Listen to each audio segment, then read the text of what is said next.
Y'all, please excuse Saying my this crybaby schedule self. and I working feel with the like next I was a semester, little I bit already have tears emotional in my eyes because it was playing that this time of the video. month, Also, this was a very Hold emotional on. topic for me. But I'm So, gonna just blame it on that it just being came to that my time of the head month. as I was So setting up please to excuse me do this throughout this video. video. Where have I been? It's like, as I was already like pre-recording this video, actually, I'm not even gonna say it was a pre-recorded video. It was really like a personal video that I was making for myself. I just had the urge to do it. But someone just told me just set up my camera, take my bonnet off and set up my camera and just sit down and just talk. Because I want to tell y'all where I've been, even though like I'm not no big YouTuber. I don't have many subscribers. I still want to share my story and my growth because it could help someone else out there. You know, that's my age or that's going through the same thing that I'm going through. But this is a real video. My voice is already shaky. But where have I been? I can't say. It's like with doing this video, it's gonna take for me to open up about a lot of things that happen. It's part of why I am where I am now. It's part of my growth. And hopefully y'all get what I'm trying to. You see, my last recent videos was me preparing for graduation, preparing to take my pictures and stuff. But I really want to help someone out there that may be going through the same thing I'm going through. My last videos was me getting ready for my senior pictures and just my senior happy, you know, working at a little coffee shop, Dunkin' Donuts. I can't say that was a different person back then. She wasn't a bad person, but that's not who I am now. A lot happened after graduation. I can't say it's like my life just took a whole 360 like out of nowhere. I don't want to give too many details, but you know, toxic household, you know, I'm pretty sure there's people out there that have toxic relationship with their parents, that want a better relationship with their parents, but it just doesn't seem to ever work out. I'm just being honest. I live with my father and he's been taking care of me for I don't know how many years. I had a good relationship with him when I was younger and stuff like that. After graduation, you know, I got kicked out. I didn't know, coming out of high school, I didn't know what I wanted to do for. I didn't know college, military, you know. I didn't know, like, the military was being pressured on me because I come from a military family. Uncles, my granddad, my dad went, but then they.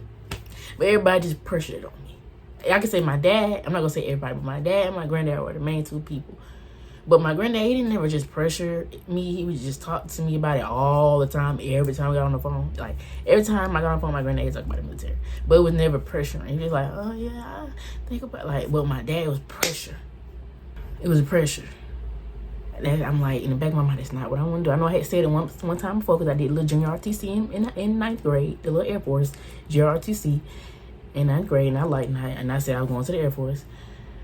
But things like my mind changed a lot. That was like ninth grade. I was saying that. Then time passed 10th, 11th grade. I don't know. He would pressure me so much. It's like that's what he wanted me to do, and it's like he didn't want me to want nothing else but that. And it's like, what do I want to do? Don't know if I want to do college. Don't know if I want to do the military. It's like, but at this point in my life, like recently, I did try going after everything that took place. Though I ended up getting kicked out because I basically didn't. I'm just saying he probably don't want me to work like this because I didn't know what I wanted to do. He wanted me gone. He wanted me doing something. So it's like get you and go. And our relationship was already just slowly going downhill. So it's like he was like, "F it, get out my house. Tell your mom to come get you." So I forgot to mention that I did get accepted into Central Georgia Tech, and then I later got a job. But I wasn't able to go back to school because of financial aid reasons. I just feel like that was a whole nother story for another day. I didn't want to make this video too long, but I will probably do a video explaining that whole situation. And yeah, because it's kind of where another reason why I'm at this point in my life too, just like, you know, just trying to still figure something out.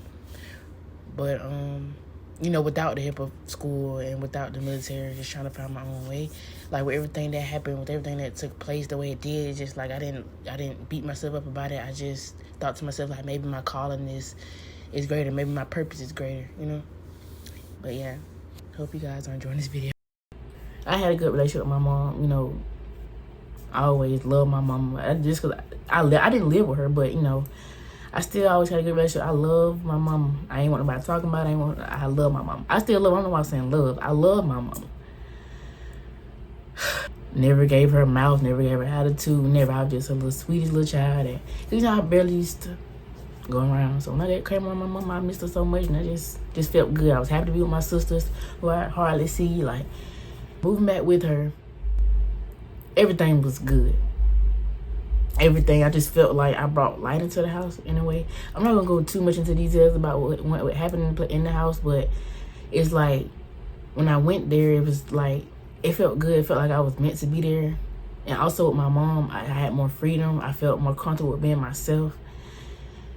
Felt more comfortable with talking to my mom and stuff like that. But I can't say, like, after so long, a lot of things just start to just slowly going downhill. Mind you, I was already going through a breakup, getting kicked out after graduation, no job, no car, had a phone, you know, messing up my phone, so I was out of phone. That's where the ghostness from social media went. Like, no phone, no nothing. I was without a phone because I forgot my password and disabled it, so I was out of phone for a good little minute. I would use my mom's phone, use myself, do whatever on my little laptop from time to time. So within that time, it's like,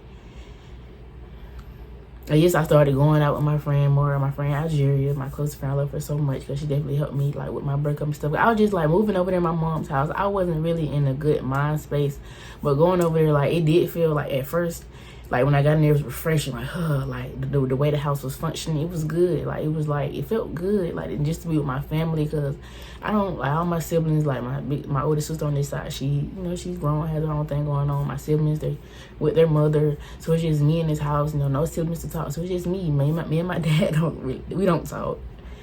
So getting over there just felt good to be with them, just have people to talk to and just to laugh and just have, you know, just have a good time with. I love my sisters. We just all just was like one big happy family.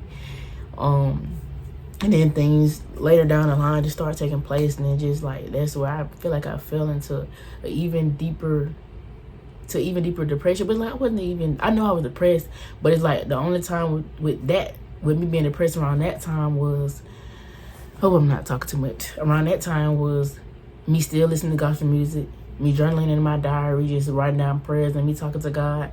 I was just talking to God.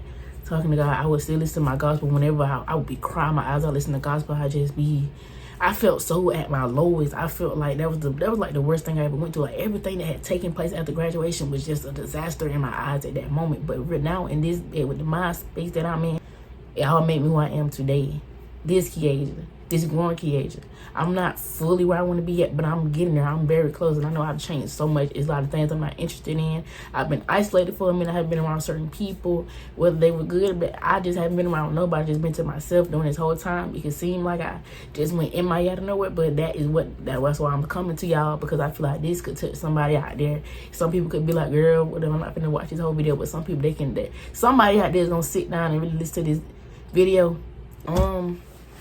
Like, within that time, I was just still listening to my gospel, just praying, writing in my diary, just crying my eyes out, just feeling so much pain, so much hurt. Like, just going through a breakup, just feeling all the things that I'm feeling. Like, I'm feeling lost. I feel like I don't know what to do with this point in my life. 18 years old, fresh out of high school, don't want to go to the military. Don't know if I want to go to college. It's like, I don't know what to do. It's like, God, what do I want to do? What is it that I want to do? Because I always do what made my dad happy. And Kiesha is doing what Kiesha got to do. Kiesha doing what makes her happy. Kiesha know what she want in life. It did take for me to get kicked out and me moving my mom's house for me to see what I see now. But like I said, like, everything was good when I moved in with my mom and stuff like that in the beginning. But then things started slowly going downhill. After everything that was going on in the house and me, you know, like falling in that stage of depression, I felt like that was like when I ever been, like, that's probably like the worst pain I ever felt in my life. That's probably, like, not even trying to be dramatic, like, that's everything that went on was just crazy. And it's like me saying that probably make it like, girl, just say it. But it's like, it was just so much. It's like literally like it was just a lot that went on. And that led me to wanting to grow a closer connection with God. Actually, the night that I just remember writing in my journal. Like, a lot of times I write down a lot of things. I plan out a lot of things. Like, when I moved in with my mom, I realized, like, this is not a place for me. My dad's home is not a place for me. I gotta go. That's when I was like, okay, military, college. That's when I was like, okay. I tried to take the quickest way out that I could take because I realized, like, this is not the place for me. I'm not happy here. This is not where I want to be. This is not where I need to be. This is not where I'm supposed to be. I gotta get away from here. But anyways, to follow back to that night, like,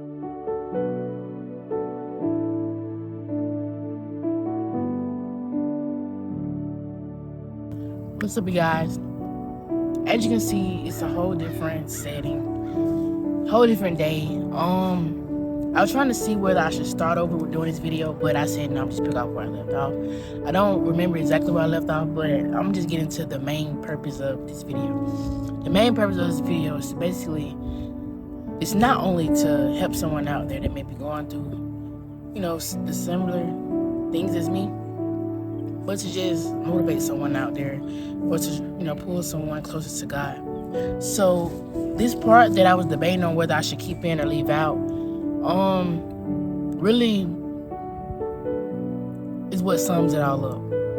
So after graduation, you know, I touched all those topics and moved back with my mom and going back into a stage of depression, and just, you know, going through a lot mentally and emotionally, physically. That depression led me to almost taking my life. And I just remember that night I was just like still listening to my gospel music, and the same song, the same song I listen to now is the song that got me through that. You know, I mean, the same song I listen to now is the song that I listened to in that moment. I remember listening to The Storm Is Over Now, while just crying my eyes out so heavily. And I took more pills than I was supposed to, but nothing happened. No, I don't know what pills like I took. I just tried to find the most random pills I could find, and just feeling so much pain, so much hurt. I think I was writing at the same time. I remember tears just falling down into the paper, and I was just feeling so much. I was just so overwhelmed. I was definitely on the verge of giving up. But I can't say that next morning. The next morning is so crazy. I woke up with so much energy. I woke up with so much faith. I woke up feeling like I wasn't ready to give up. I was ready for whatever to come my way. I was ready to just live for God. And what led me to really just get more serious about my walk with God is not only that situation is what drew me to want to just understand Him more, know Him more, because I knew it was nobody but Him. Like, I've always known God. I was raised in the church, sung in the choir. You know, I'm a church girl, but I just never really just understood for myself. And I said out my own mouth, I want to understand for myself. I want to have my own story to tell. I want to be able to get up in front of the church and to have my own testimony. You know, I want to be able to touch others with my story. I want to be able to, you know, push younger people or anybody out there to grow closer to God, or to know God, want to know God, or, you know, have some type of connection. But that is what led me to my walk with God and just my whole little journey that I'm on now. It has not been easy, and I'm gonna be completely honest. I have not been consistent at all. It's very hard, you know, but I'm just now getting back on track. That's why I like taking the time to really sit down to this video at a time that I just said, okay, let me just go to Emerson Park, clear my mind, have time to myself, and just finish recording the rest of this video. And I also, I became more connected to nature. And I remember just, sitting outside the house sometimes on the porch and just breathing with the wind, just staring at the sky, just connecting, just sitting in His presence. But, right now I'm just sitting here at Emerson Park, just trying to get back on track, because lately I have not been feeling like I've just been doing what I'm supposed to do. I haven't been as consistent, but it's time to just get back active, start eating more healthy, working out again, in my Bible more, praying more, just trying to be consistent, because consistency is key. You know, you gotta stop being inconsistent, you guys, and that's with anything, even with this YouTube thing. I'm gonna be as consistent as I can be until I am known. But I thank you guys for watching this video. Please don't forget to like, comment, subscribe, share. Be blessed. I'll be back with the rest.